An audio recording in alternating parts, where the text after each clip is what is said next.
Welcome back. I appreciate y'all joining me tonight. Tonight we're going to work on an Echo CS330T. This particular version of this saw is Echo's version of the tree climber saw. Handle centered over the top. We got the loop hanging on your belt here.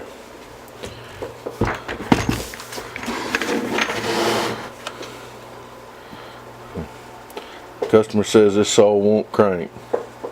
Said on the rare occasion he does get it to crank by pouring fuel into the carburetor, and it'll only run for a second.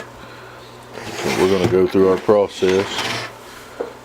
As you know, the first thing I like to do is look a saw over. And from the outside I don't really see nothing that looks out of whack. So the next thing we'll do is we'll try to crank the saw.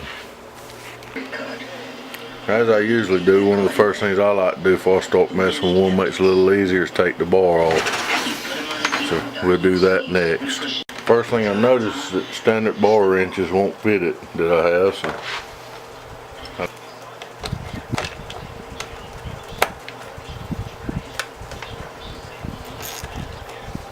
And that one's a different size. That would make it aggravate off if I was the one using this saw. So we figured out that this saw has a 7/16 bar nuts and a 10mm, and it's got to slow down your productivity. So when we put this thing back together, it will have two of the same size bar nuts on it. That only makes good sense. I think in the long run, the first time a customer changes it and loosens it, he'll be glad to pay that little bit of extra money for a bar nut. Alright. The brake all seems to be functioning properly. Next we'll take the bar and chain off.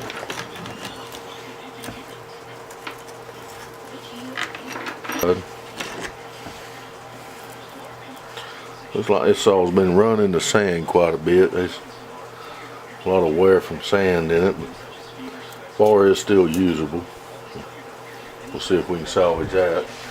There is a little wear in that sprocket, but nothing we can't live without. So I think next what we'll do is we'll try to see if we can get it to crank.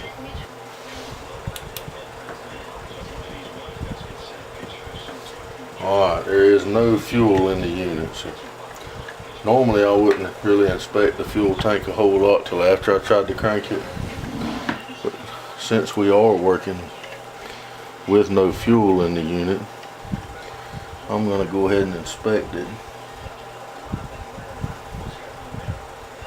I don't see any trash. It actually looks really clean.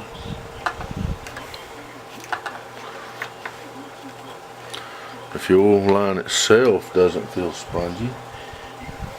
So we'll go ahead and put some fuel in it and see what we come up with. Alright, we're going to try to crank the saw next.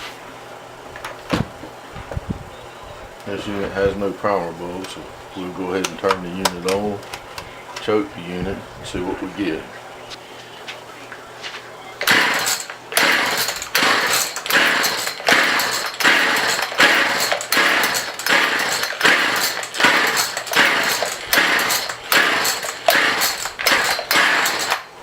And we get nothing.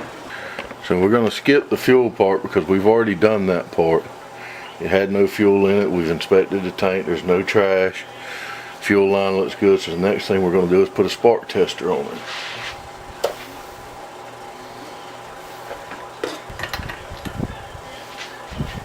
And that spark plug wasn't tight at all.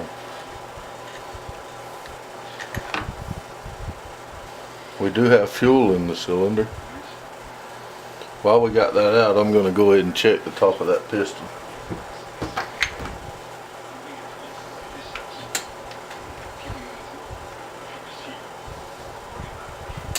Don't really see any holes or anything. So before we put that back in, I'm going to go ahead, since I do see fuel, and blow it out. One of the things I notice here on the exhaust when I'm blowing it out is that there's a lot of excessive oil. There's several things that could cause that. It could have just been when a carburetor going bad or a plug fouled and it wasn't burning everything off. Could be too much oil. It could be a poor quality of oil. But it tells us that there's something not right. So we'll investigate that too while we're here. The first thing we're going to do is go ahead and put the plug back in it and see if we have fire. So we'll do that now. And now we'll pull it over and see if we have fire. We're looking for a light in that, and you may not be able to see it because of how much the saw will be moving.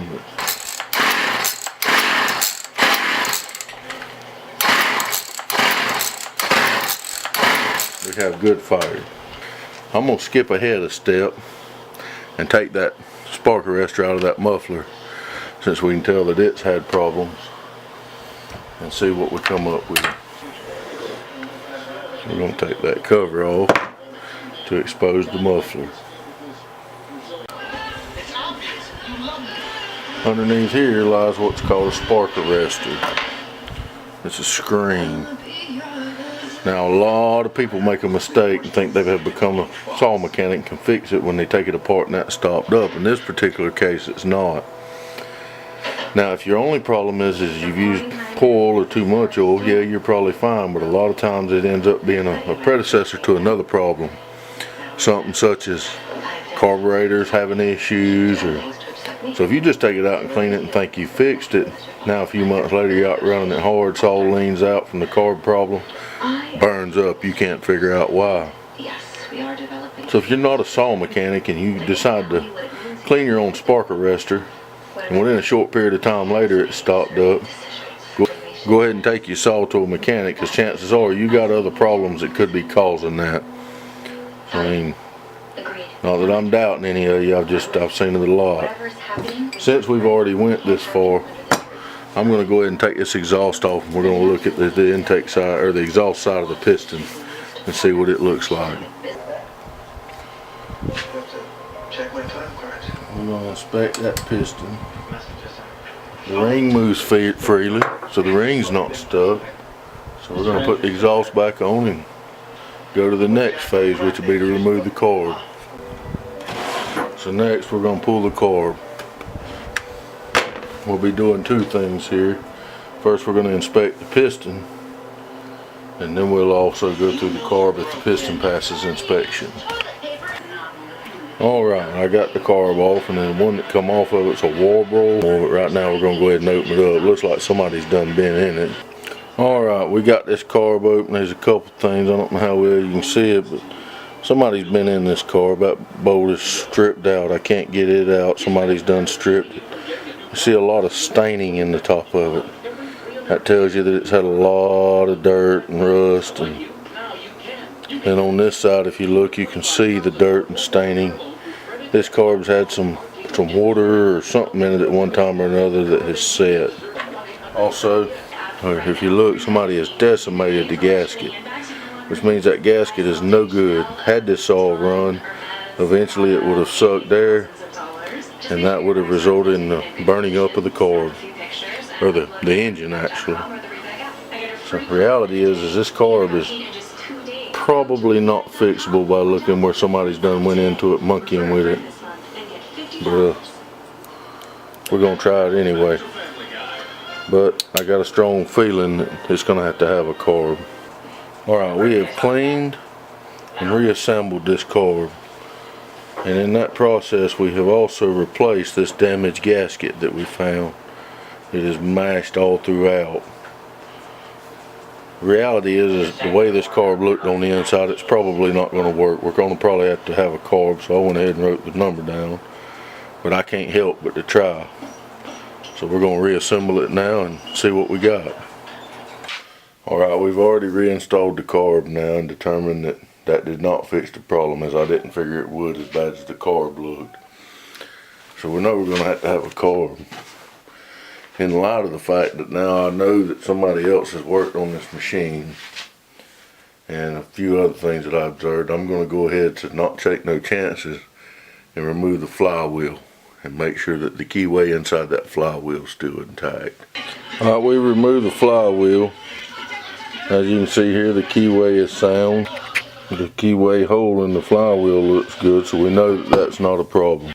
Alright, we tried the old carb to no avail, which I did suspect it was bad. So, but I couldn't help but try. What we have here is a brand new carb. We're gonna put it on and see what we got. Alright, we got the new carb put on. Let's see what we got.